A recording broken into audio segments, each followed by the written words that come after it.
nempatin Pak Prabowo ya. sempat berjanji mau ngasih tambahan gaji guru 2 juta per bulan, itu gimana Pak realisasinya? Ya, hari ini ada 2 ya sudah kita laksanakan. Yang pertama tadi upacara bendera dalam rangka bulan bahasa, kemudian tadi ada juga pameran bulan bahasa dan sastra 2024. Ini ada tadi juga penampilan dari para pelajar, para siswa di berbagai daerah yang menampilkan bagaimana kekayaan budaya dan juga sastra Indonesia.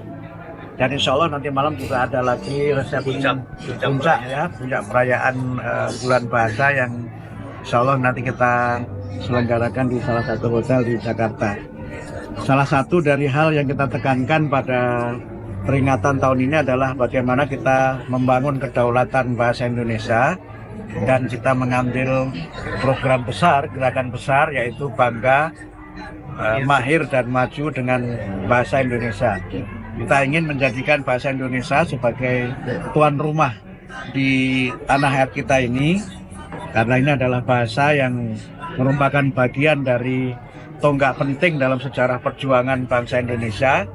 Dan juga untuk pertama kali juga pada saat Kongres Pemuda itu kata Indonesia secara resmi digunakan dalam pertemuan para pemuda yang bertekad untuk mencapai kemerdekaan Indonesia.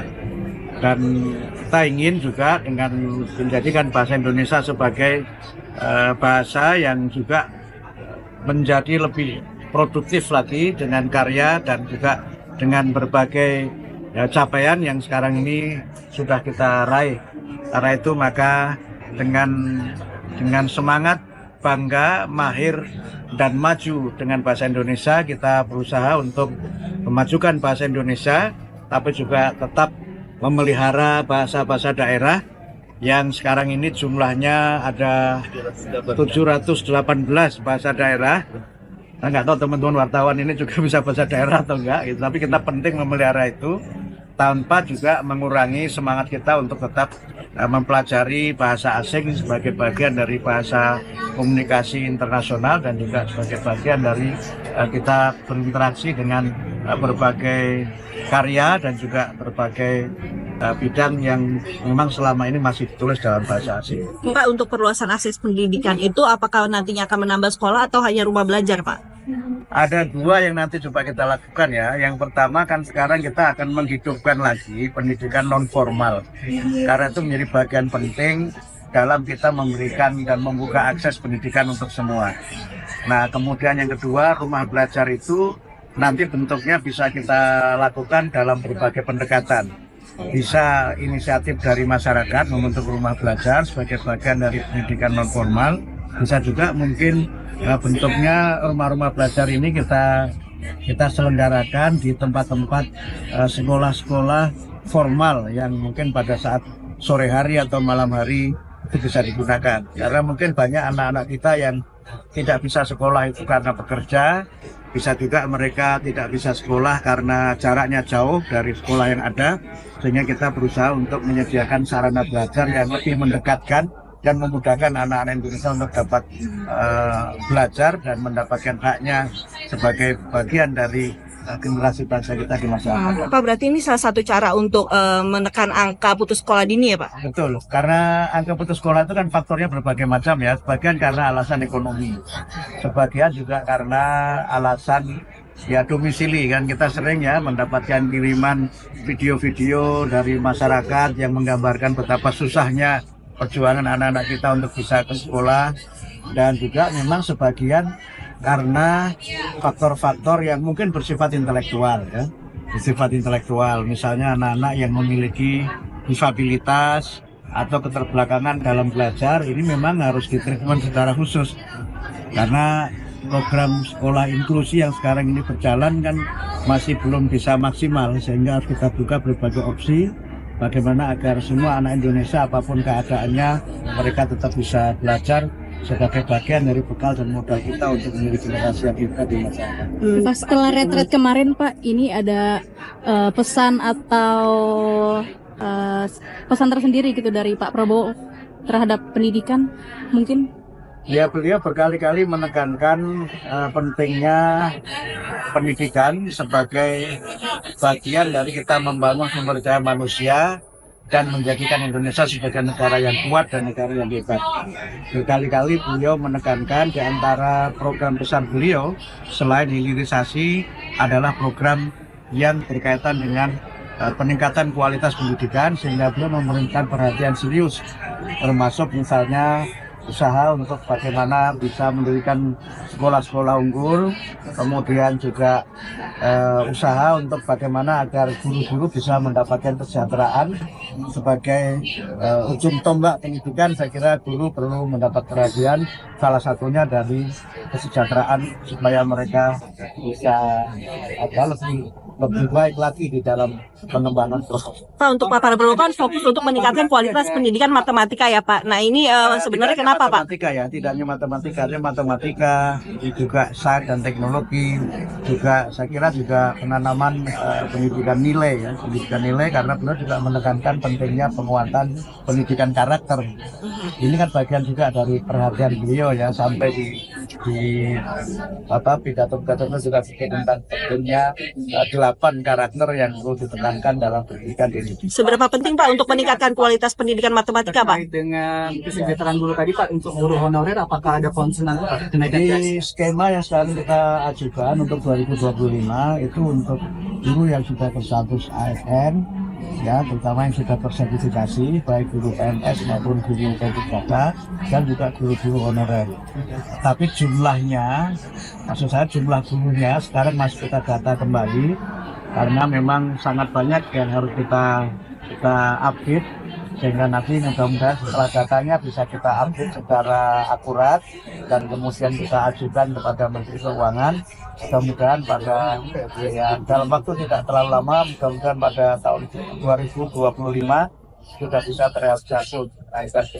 Seberapa Pak, untuk seberapa penting Pak? 13 tahun ada tekad. Seperti apa? Ya, memang matematika ini kan kalau kita bicara saintek itu kan tidak bisa dilepaskan dari matematika. Bahkan agama sekalipun juga tidak terlepas dari matematika loh. Jadi kalau kita misalnya, mohon maaf ya, misalnya menghitung arah kiblat. Boleh ke kamera kan pakai arah kiblat itu kan pakai sudut matematika kan, berapa sudut, berapa derajat kan matematika. Mohon maaf, menghitung warisan juga matematika kan. Wah, kalau matematika nggak bisa juga warisannya bisa keliru. Jadi ilmu ini sangat penting ya, dan sebagian memang kita menyadari bahwa numerasi kita kan masih rendah. Selain literasi kita juga masih rendah. Bahkan sekarang di kalangan sebagian pelajar itu matematika menjadi momok gitu. Karena dibilang matematika ini buat kita mati-matian katanya begitu. Jadi kita buat matematika ini menyenangkan. Kemudian matematika ini diajarkan secara mudah, ditekankan logikanya, sehingga karena itu Pak Prabowo juga menekankan ada pelatihan guru matematika yang kami sedang susun programnya. Mudah-mudahan bisa kita laksanakan di tahun 2025 juga. Terutama untuk matematika dari TK ya, TK dan SD. Tapi memang matematikanya bukan matematika yang serius ngitung, tapi lebih sebagai pengenalan ya, pengenalan konsep-konsep dasar matematika yang itu disampaikan tentu saja dengan memperhatikan tingkat intelektualitas. Pak, berarti ini fokus untuk meningkatkan skor PISA juga ya? Iya, betul. Karena itu juga bagian dari target Pak Presiden kan. Skor PISA kita kan masih belum tinggi, sehingga kita usahakan 2025 nanti akan ada lagi PISA. Tapi mungkin yang program ini hasilnya belum bisa dilihat di 2025 karena baru akan dimulai di 2025. Mudah-mudahan di 4 tahun setelah itu akan kelihatan hasilnya, sehingga kalau dasar-dasar matematika ini sudah kuat, maka pengembangan di jenjang pendidikan yang lebih tinggi itu hanya soal waktu saja. Pak, untuk wajib belajar 13 tahun, terutama pendidikan usia dini, ini persiapannya sudah sejauh apa? Kami masih akan mendata lagi, karena sekarang kan usia dini itu kan ada 2 kategori. Satu adalah TK sebagai pendidikan usia dini yang formal, kemudian kelompok-kelompok bermain yang itu jumlahnya juga sangat banyak, karena kita tahu persis bahwa kelompok bermain ini juga menjadi bagian dari perhatian Pak Presiden, terutama ketika beliau bicara mengenai penghapusan stunting ya, yang seringkali anak-anak tidak mendapatkan asupan gizi yang baik, tidak mendapatkan bimbingan yang baik, dan juga ada beberapa kasus misalnya di mana tempat penutupan anak itu bermasalah karena nggak ada regulasi selama ini. Ini kita ingin juga yang bekerja di daycare ini juga mengerti bagaimana psikologi anak, kemudian bagaimana perkembangan motoriknya dan sebagainya, sehingga mereka tidak sekedar mendampingi atau sekedar misalnya ya hal-hal yang sifatnya nursery gitu, tetapi mereka memang mengerti bagaimana agar anak-anak yang dalam asuhannya ini tidak salah asuhan ya. Ini tidak hanya judul novel ya, tapi kalau salah ngasuh anak juga dampaknya bisa sangat fatal untuk perkembangan kejiwaannya, perkembangan fisiknya. Sehingga kami sedang berusaha untuk bagaimana agar pendidikan anak usia dini, terutama juga selain TK yang nanti bahkan dari 13 tahun wajib belajar itu juga kelompok-kelompok bermain yang sekarang juga sangat diperlukan oleh masyarakat. Pak, tim Pak Tablo sempat berjanji mau ngasih tambahan gaji guru 2 juta per bulan, itu gimana Pak realisasinya? Itu yang tadi termasuk yang sedang kita hitung. Itu sedang kita hitung karena nanti nominalnya tidak sama. Nominalnya tidak sama sehingga kita harus hitung betul. Jangan sampai mereka yang berhak tidak menerima, tapi yang kemudian mereka ini tidak berhak malah menerima. Jadi jangan sampai yang berhak tidak menerima, yang tidak berhak malah menerima. Ini kan sangat bergantung dari akurasi data yang kita. Berarti ada kualifikasinya ya Pak untuk dapat tambahan gaji 2 juta itu? Ada dong, ada. Kalau nggak ada rebutan nanti. Terima kasih Pak.